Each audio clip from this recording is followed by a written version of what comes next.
E aí pessoal, beleza? Estamos aqui para o nosso mais um bate-papo aí no seu canal, Licitação e Gestão, trazendo mais informações desse mundo complexo e vasto sobre licitações e contratos. Para quem ainda não me conhece, meu nome é Frederico, sou servidor público federal há quase 26 anos e estou aqui para dividir, compartilhar com você o meu conhecimento, tá bom? Eu estudo muito, trabalho nessa área há muitos anos e claro que sempre também estou aprendendo, mas eu estou aqui para compartilhar o conhecimento com você que está aí precisando. E qual que vai ser o tema de hoje? Hoje o tema eu acho que vai ser interessante, tá? Nós vamos falar sobre o papel da assessoria jurídica nessa nova lei de licitações. Então me acompanhe aí depois da vinheta.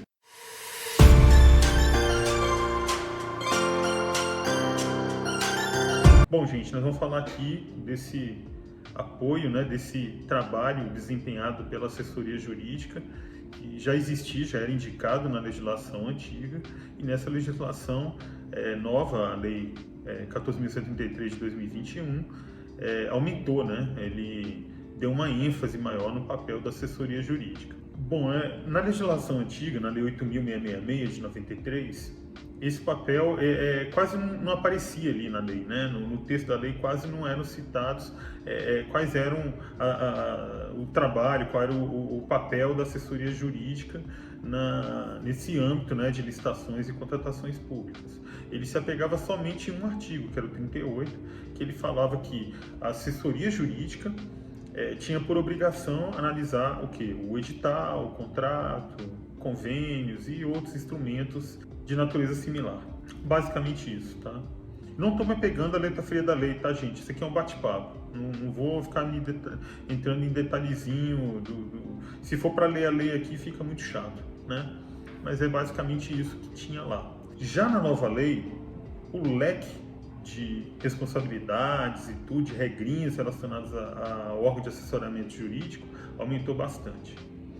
Eu, assim, para fins didáticos, tá? Eu dividi aqui o nosso bate-papo em 5 tópicos, tá? Isso é coisa minha. Eu que fiz uma organização aqui buscando disseminar o conhecimento de uma forma melhor, de uma forma mais clara e mais objetiva, para você poder entender melhor. Então, quais são esses 5 aspectos que eu entendo que são os grandes aspectos a serem tratados relacionados ao órgão de assessoramento jurídico? O primeiro deles são os requisitos. A gente tem que saber quais são os requisitos para que aquelas pessoas que estão lá no assessoramento jurídico desempenhem suas funções. O segundo ponto, o segundo aspecto, é o controle prévio de legalidade, que já tinha na lei antiga, E vocês vão ver que tem uma diferença, algumas diferenças, E eu vou também citar alguns aspectos que estão em outra legislação. Tem também a questão do auxílio na elaboração de instrumentos padronizados relacionados com a licitação. Ainda, nós temos também a defesa judicial e extrajudicial de agentes públicos. E, por último, nós temos a participação do órgão de assessoramento jurídico numa estrutura que nós chamamos de 3 linhas de defesa, que está lá mais para o final da lei. Nesse vídeo eu vou procurar falar dos requisitos, do controle prévio de legalidade e das minutas de documentos padronizados. Bastante coisa, Não dá para falar sobre tudo, mas vamos lá, vamos seguir com essas informações, pelo menos por enquanto, eu acho que já dá para ajudar bastante. Primeiro, vamos falar sobre os requisitos. Quais são os requisitos que estão lá na Lei 14.133?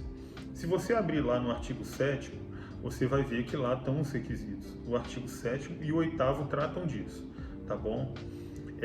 O que fala, quais são esses requisitos? Vamos partir por aí. Primeiro requisito, gestão por competência. O que é gestão por competência? Gestão por competência é você focar primeiro em 3 aspectos, tá? É o chá. Então, são conhecimentos, habilidades e atitudes de todas aquelas pessoas que estão dentro de uma organização, seja ela pública ou privada. Então, são 3 os pontos a serem analisados dentro dessa questão da gestão por competência. Então, vamos lá. Conhecimento. Conhecimento é o saber em si. É realmente a informação que aquela pessoa, aquele profissional detém, certo? E ele é proveniente de quê? Cursos que ele fez no passado, a formação acadêmica dele, se ele fez uma pós-graduação, se ele participou de seminários, né? Se ele também, inclusive, dá aulas, se ele já escreveu algum artigo, tudo isso contribui para mostrar que ele tem um conhecimento, né? Um conhecimento diferenciado. A habilidade já é você colocar em prática aquele conhecimento que você possui. É você conseguir viabilizar, né, colocar em ação o seu trabalho de forma que aquele conhecimento seja útil para a organização. E por fim, atitude. A atitude tem a ver com proatividade. Você não precisa que o teu chefe fique lá no teu pé, chamando sua atenção para você poder trabalhar. Você trabalha por você mesmo. Propor soluções diferenciadas, pensar em soluções diferentes que vão melhorar a gestão, que vão melhorar as entregas da organização pública perante a sociedade. Isso tudo tem a ver com atitude. Então, o que é gestão por competência? Antes de mais nada, é bom a gente saber que gestão por competência é um dos instrumentos de governança, palavrinha que está na moda, né? Está lá é citada, né? Governança é citada lá no artigo 11, parágrafo único da Lei 14.133 de 2021, e todo mundo fala nisso, mas eu acho que muita gente ainda não entendeu ou não internalizou o que é governança. Gestão por competência é um dos instrumentos de governança. Está lá na portaria 8678 de 2021 da SEGES/ME. Mas fazer gestão por competência, o que é? Né? Vamos pensar realmente o que é gestão por competência. É você identificar esses conhecimentos, habilidades e atitudes dentre os membros da organização, todas aquelas pessoas que fazem parte da organização, porque a organização é feita de pessoas, essa que é a verdade. E depois de identificar, você vai gerenciar esses talentos e alocar nos locais corretos. Então, existem vários cargos, várias atribuições inerentes àqueles cargos e você vai alocando essas pessoas. Se a pessoa está com alguma carência de algum conhecimento, de desenvolvimento de alguma habilidade, coisa parecida, você vai procurar no mercado, né, e vai tentar fazer esse complemento para que o seu servidor, para que o agente público esteja completo para poder atender a sociedade da melhor forma possível. Esse é o meu entendimento de gestão por competências, tá? Baseado no que eu li, no que eu aprendi. Já falamos de gestão por competência, vamos para o próximo assunto. A necessidade, a obrigação de você ter servidores do quadro efetivo do órgão que está... do órgão, né? Então, assim, estou falando isso porque existe um detalhe que eu vou explicar, tá bom? Isso aí é muito polêmico, tá? A lei veio com esse detalhe aí. Com relação aos agentes em geral, que estão envolvidos com as licitações e contratações públicas, eles têm que ser preferencialmente do quadro da organização, tá bom? Então, preferencialmente do quadro efetivo. O que isso quer dizer? São aqueles servidores que são concursados. Então, pode ser servidor ou pode ser empregado público, tá bom? Isso é preferencial. Então, nesse caso, nós estamos falando aqui primeiro da regra geral, né? É preferencial. Se você não tiver gente no teu quadro, você pode usar gente de cargo em comissão. No caso do agente de contratação, não. Ele obrigatoriamente deverá ser do quadro do órgão.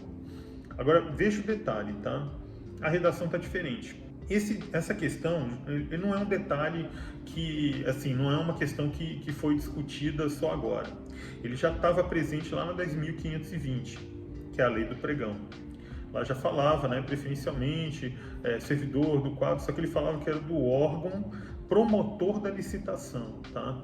Esse é o detalhe. Aqui me parece que houve uma flexibilização.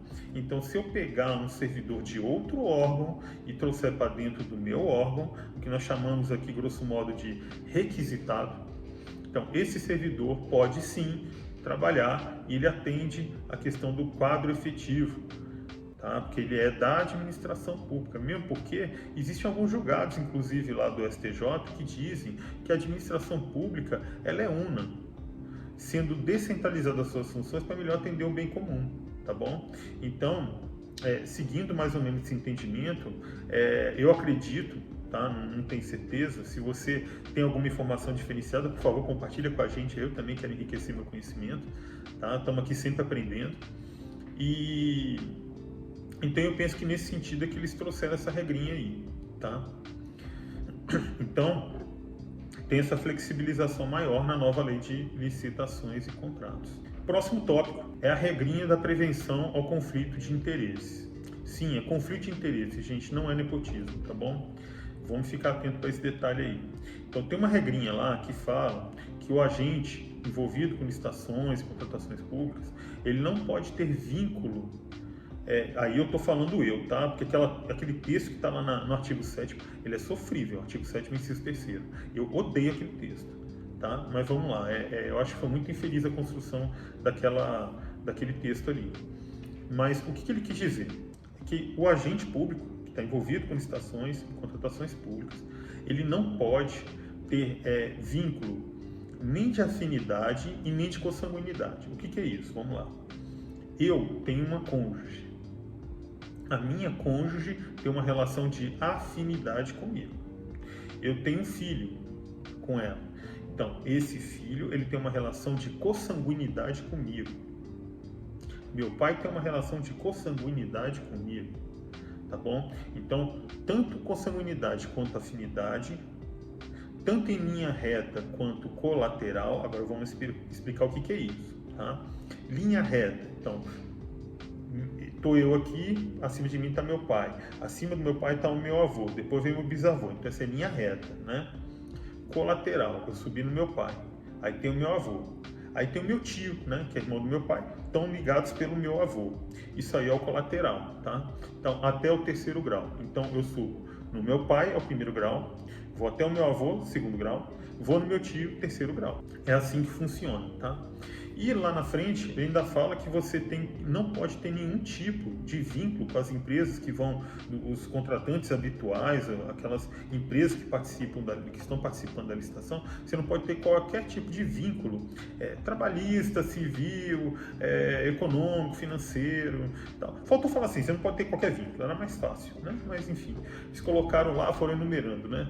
Então você não pode ter vínculo, você não pode ser, eu sou servidor público, mas eu sou empregado daquela empresa que está participando da licitação aqui no meu órgão. Cara, isso é até imoral, né? Tem lá o princípio da moralidade, pelo amor de Deus, está no artigo 5º. Então você não pode. Essa é a outra regrinha que cabe para o pessoal do assessoramento jurídico. Segregação de funções é outra coisinha que está na moda, né? Todo mundo só fala nisso. Segregação de função. Se fulano faz isso, ele não pode fazer outra coisa também, porque senão vai dar problema e tal. Vamos falar aqui bonitinho, então, para você tentar entender melhor. Eu trouxe aqui para vocês um conceito que está lá num documento do TCU. É o Vocabulário de Controle Externo do TCU de 2019. E eu vou colocar aqui na tela o conceito para você me acompanhar. Segregação de funções consiste na separação de atribuições ou responsabilidades entre diferentes pessoas, especialmente as funções ou atividades-chave de autorização, execução, atesto/aprovação, registro e revisão ou auditoria. Bom, tem uma tabelinha lá, né, no livro do Cleberson e do Franklin Brasil. Eu tenho essa tabelinha guardada que ele fala lá quais são os acordos do TCU, né? E quem faz uma coisa aí não pode fazer a outra e assim vai. Então ficou muito interessante essa tabelinha, tá bom? Qualquer coisa, se a gente tiver aqui 100 likes nesse vídeo, eu compartilho essa tabela com vocês lá no Instagram. Combinado? Tá aí o desafio, beleza? 100 likes, atingiu 100 likes, você coloca lá no Instagram, tá bom? Então vamos lá. E eu já sei até o que muitos vão falar aqui. Pô, professor, mas eu sou de um município pequeno, eu não tenho gente, como é que um cara vai fazer? Tem um cara que faz tudo, normalmente é assim, né? Eu mesmo já fui de órgão pequeno também, eu era pregoeiro na época, gerente de registro de preço, presidente da comissão de licitação, cara, fazia um monte de coisa, era chefe de gabinete. Então, assim, eu sei, conheço a realidade, eu sei como é que é. A gente assobia e chupa cana ao mesmo tempo, né? É bem por aí. Mas assim, agora não pode, né? Agora está bem latente isso. O TCU já estava em alguns julgados já, né, ao longo do tempo, tocando nesse assunto, e o legislador resolveu trazer para dentro da lei essa regrinha de segregação de funções. Bom, mas e aí, não resolvi teu problema ainda, né? Mas olha só, existe um referencial básico de combate à corrupção do TCU. Ele é de 2018, tá lá na página 29, e ele fala que nesses casos, que você tem falta de pessoal, que você está num órgão pequeno, que está com problema, que você não consegue e tal, você pode submeter aquele trabalho, né, a uma supervisão da autoridade máxima do órgão, ou uma autoridade superior ao seu chefe hierárquico imediato, né? Então você pode fazer isso. Então, quer dizer, você faz o seu trabalho, pode estar até agrupado em 2 tarefas, 2 atividades, e aí o superior vai supervisionar o seu trabalho, reduzindo assim riscos de desvios, de fraude, desse tipo de problema. Ou então você pode sempre estabelecer uma comissão.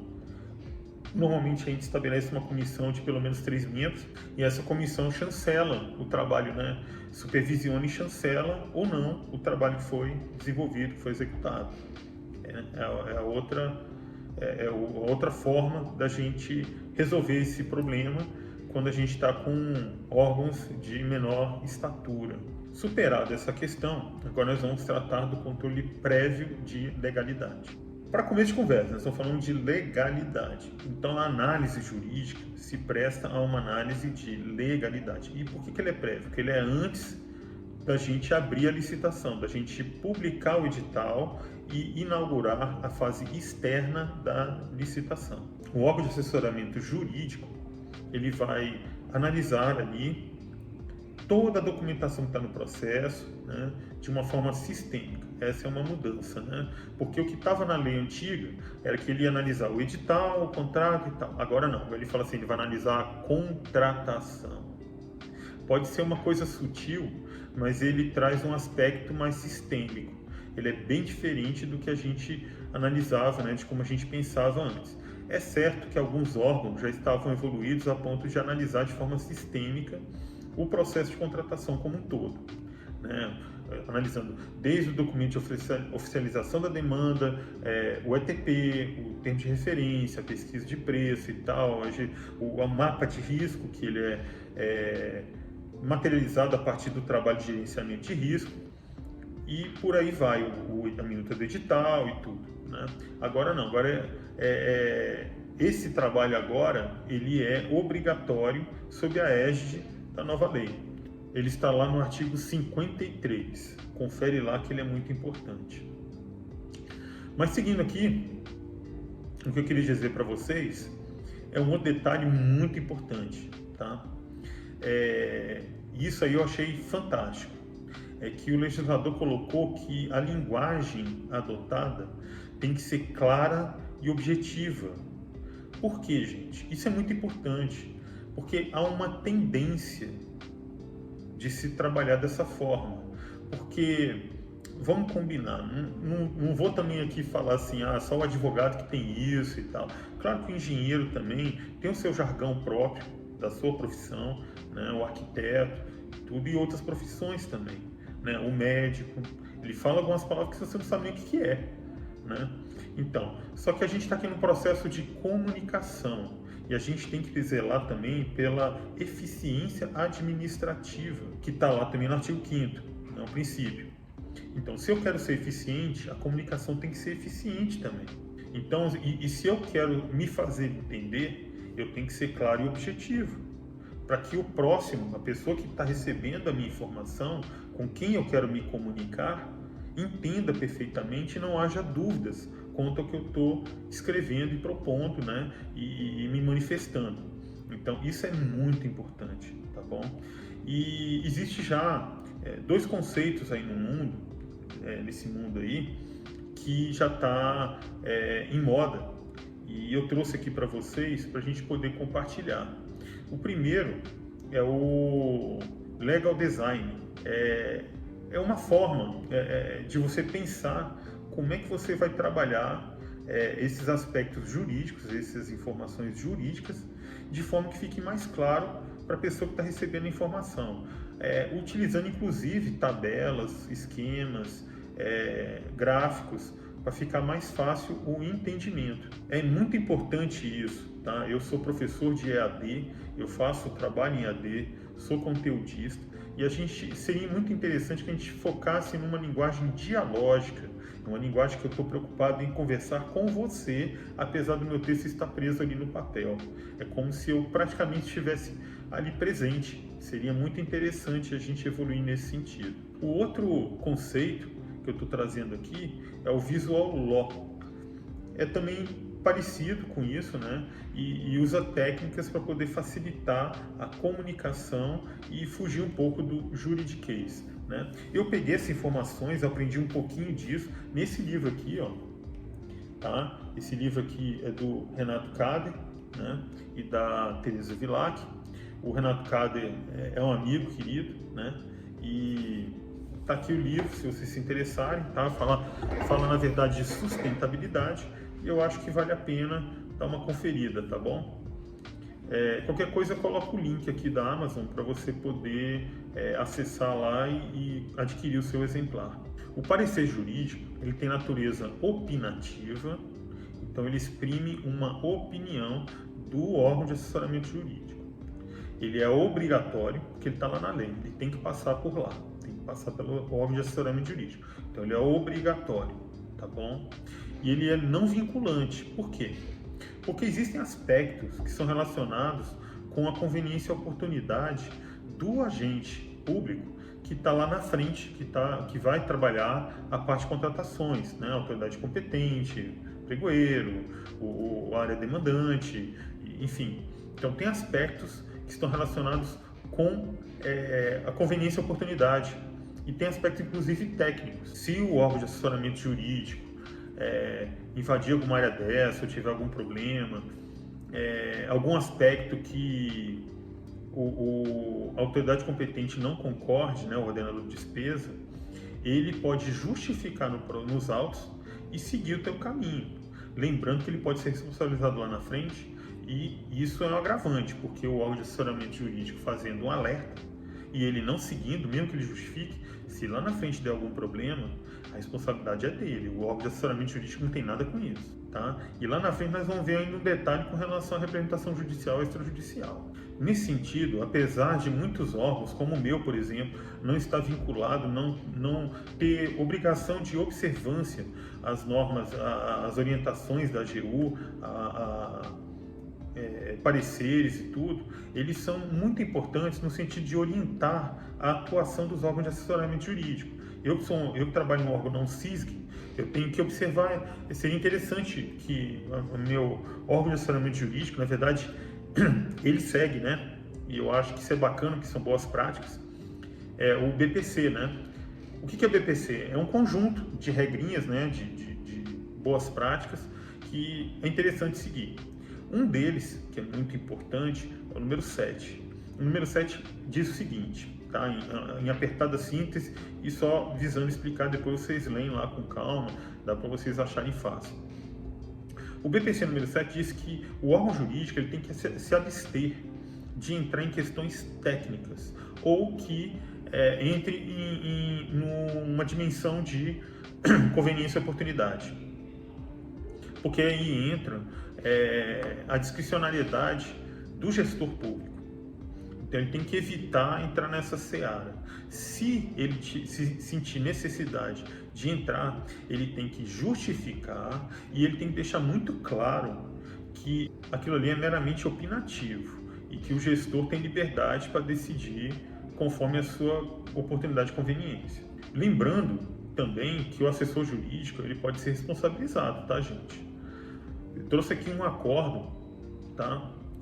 Eu não decorei, eu vou pegar aqui a colinha. É o acordo 13.375 de 2020, ele é da primeira Câmara, não é plenário, do TCU. E eu vou botar aqui na tela o texto para você me acompanhar. O parecer jurídico que não esteja fundamentado em razoável interpretação da lei, contenha grave ofensa à ordem pública ou deixe de considerar a jurisprudência pacificada do TCU, pode ensejar a responsabilização do seu autor se o ato concorrer para eventual irregularidade praticada pela autoridade que nele se embasou. Então ele pode ser responsabilizado, tá, gente? E se ele não fizer o parecer jurídico, por algum motivo? aí nós vamos nos socorrer da Lei de Processo Administrativo. É o 9784 de 1999.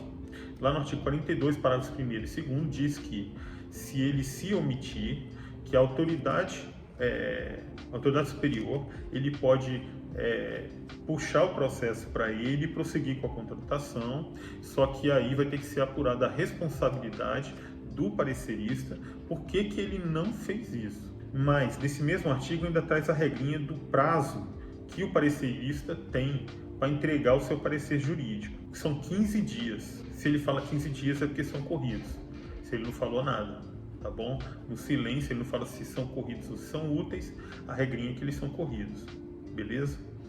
15 dias corridos é o prazo para emissão do parecer jurídico, conforme o artigo 42 da Lei 9784 de 1999. E a última regrinha que eu trouxe para você aqui sobre o parecer jurídico é que ele pode ser dispensado. Ué, mas ele pode ser dispensado? Pode. Tem uma regrinha aí. Por ato da autoridade jurídica máxima, tá? Esse parecer prévio, ele pode ser dispensado, tá? Lá na Lei 14.073 de 2021. Primeiro passo, quem é a autoridade jurídica máxima? A autoridade jurídica máxima, no caso do Executivo Federal, é o Advogado-Geral da União. No caso do Senado Federal, por exemplo, seria lá o chefe lá da área jurídica, né? A autoridade máxima do órgão jurídico interno, tá? De qualquer forma, gente, o que eu quero trazer aqui é que isso depende da organização de cada entidade, de cada ente público, né, e nas 3 esferas de governo. Então, tudo depende de regulamento, de uma lei, de um regimento interno, de coisa parecida. E aí, essa pessoa sendo identificada, é ele que vai emitir um ato, né, uma norma, falando quais são os casos que o parecer jurídico prévio estará dispensado no caso de contratações públicas. O segundo ponto é quais são os critérios utilizados para você fazer isso, tá? Então, baixo valor, baixa relevância,